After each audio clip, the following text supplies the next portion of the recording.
All right, but I'll tell you who is together now. It's Detective Pikachu and Pear. So Pear, tell us, what's it like to solve a whodunit with a tiny electric rat by your side? Well, he's pretty. I mean, he's not the cute little electric rat that you remember.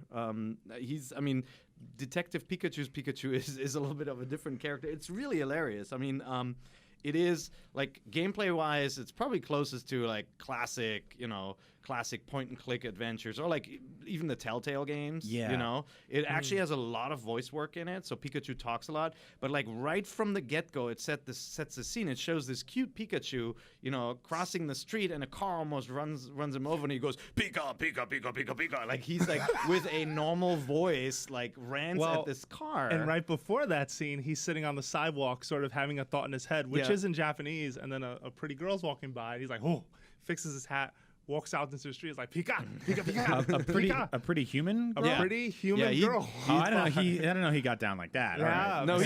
No, he does. But it's really funny. I mean, it is really it's a really interesting character because he is, he meets this guy, right? Tim Goodman is the main character of this game, this human guy, and he bumps into him, and he can understand him. Like, he understands Pikachu, and Detective Pikachu. Right. Pikachu's like, you can understand me?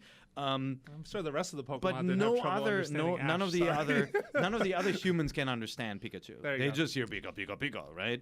And then none of the Pokemon can understand the human guy. And so that's where you have this dynamic so of like a translator? Sherlock Holmes and Dr. Watson. Like as you play, you realize you're like, oh, okay, Pikachu's got to ask the Pokemon, and Tim's got to ask the human. Well, and there are quick time events, so like early on, you have to sort of help Pikachu get back onto a sort of a ledge/cart because he almost fell off. Yeah. There's something else happening. You have to duck you got because they threw like a hot dog, like a Pokemon threw a hot dog at you. Yeah, an Apom throws it at you, and you got the kind of classic like circle converging on the A button thing. It's not there doesn't seem to be that much of that interaction, but they try. It starts with that. No, they try to give it a little bit more life, but it's more like you walk around. You use the stick to walk around. You can use the stylus to like open dossiers and like look at stuff at the bottom. Look at the clues. Or you can just use the A button and stuff. It's not in 3D, by the way. Like there's no 3D in it, which is funny because the graphics are actually pretty good. I mean, it's a downloadable title, but Pikachu's animation is really good. I agree. It matches the voice acting. Is really the lip syncing is funny. also very good. He's snarky. I mean, he's really snarky and like what's one thing he told you earlier that you made me laugh with? It was something like, "Don't just click on me when you need me" or something like that. He teaches you the game teaches you all these things, right? Like for the first time you talk to a human character, Pikachu will pipe up and Tim will talk to him, and then the lady's like, "What the hell is going on?" Right? Like and then they decide, oh, maybe it's better that I don't speak when you're speaking to humans, right? And so you get this icon, and this Pikachu icon at the bottom that says whenever he has something to say, it'll light up. He's like, "Oh, Timu!" Yeah. Timu! He's like, Timu. Like, Chotto! Like he'll say stuff the whole time. And there's this one part where he pipes up, the icon lights up, and you click on it, and he's like, you don't just have to you don't have to feel bad for me and just talk to me when the icon lights up. Like he basically chastises you for only talking to him when the icon lights up. Like, so it has this kind of funny snark, quirky humor to it. The gameplay is super simple, right? Like you talk to this character, like you talk to a Diggersby, and he'll tell you, oh yeah, the Apom has red tomato juice on his palm, and like.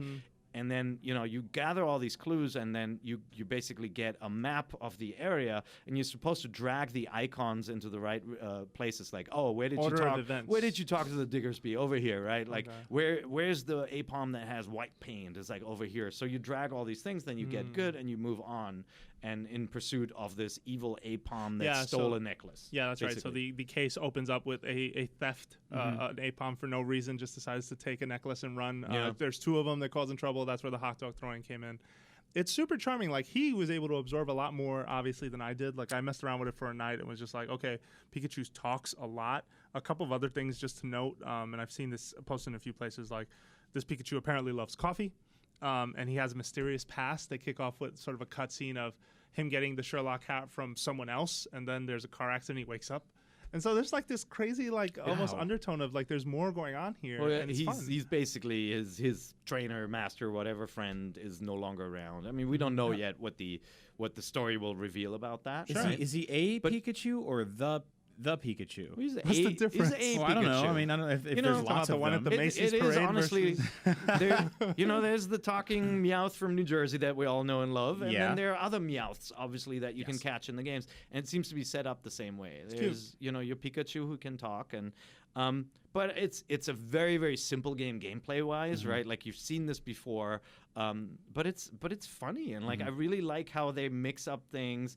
It has a different style too, like the world of like the humans and the Pokemon cohabiting. Like it looks a little different, more like the GameCube games, really. Like Yeah, if you it does remember have that those, look, you know? yeah. You brought it over to my desk, and I was kind of remarking at how gorgeous the art style was, and especially the bottom screen Yeah. of the map, how it looks like hand drawn and sketchy. Yeah, they It's got very like cool. It's very sketch different art, for but Pokemon. no, the star is really Pikachu in the animation, and like it'd be awesome. There's a petition out there to have Danny DeVito. Yeah, it's got voice almost Pikachu. That 50,000 would be- signatures. That Oh, would be man. such a great match. If you're into Japanese games, you have a 3DS, and you want to import it, like you do need to be able to read and understand some Japanese. But lot. the game lets you switch it to, like, if you don't read kanji, you can switch it to hiragana. So Yeah. like beginning players can actually read it with a dictionary. So I mean, we don't know if it'll ever come here. So if you're What do you into think the importing, chances are, just based on your limited time? I think it'll come out. It's just like it is quirky and funny enough to make it out here. I think people will like it because it's just so weird again. But when you compare it to Telltale games, I feel like Telltale games have a certain edge in terms of like the power, the stress of the decision, and then watching the outcome. This game seems to entertain in a very different way, but is it entertaining enough? You think? Snorlax will remember that. It does. So I was gonna say it doesn't appear to have that. It's more like a linear game. Snorlax. It's there is obviously a mystery to the game. Like when you see the pictures and you're like, oh my god, there's Apom and there's blood on him, and no, that's tomato juice. That's like, ketchup or like, something. yeah. It is a kid-friendly game still, but it has an edge and It it's has funny. way more personality than their other downloadable experiments to sure. me. Like I feel like Shuffle, P-Cross, whatever the last one was that was also free to play. It's so forgettable. I Right. don't remember. I'm sorry. And by the way, for all the arguments about games don't need voice acting, this is a game that really shows what happens when you benefits from add it, clever voice acting, and the Japanese acting is really good in this one. Yeah. well, hopefully, if it makes it over, they do a really good job on translation. They get a fun, charismatic person to run it. I don't know if it's Danny DeVito. I feel a little weird by that. Go through. Pikachu, Timmy, No. All right. Brian is really scared right now. He's looking at us. He is a Yeah, little no, afraid. I'm- That's the most that's been said about Bobcat in a while. I'm into it.